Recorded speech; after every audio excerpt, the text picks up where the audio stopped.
Representative Tyler. Thank you, Madam Speaker Pro Tem. I also rise in strong support of this resolution.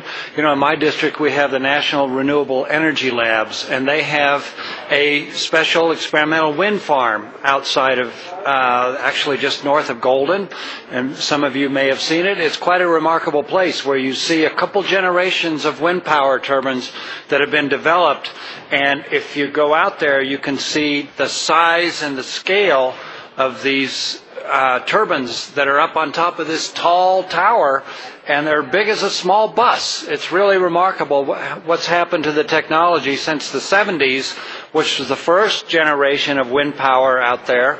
And we tried a few things, and if you see a lot of funny looking egg beater windmills and stuff, and now we have a much more efficient system.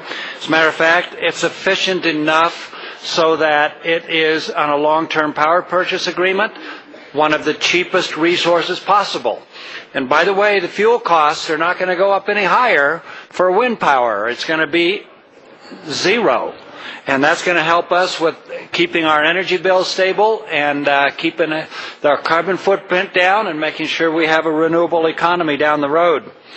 Colorado has an awful lot of wind power that's going into our grid.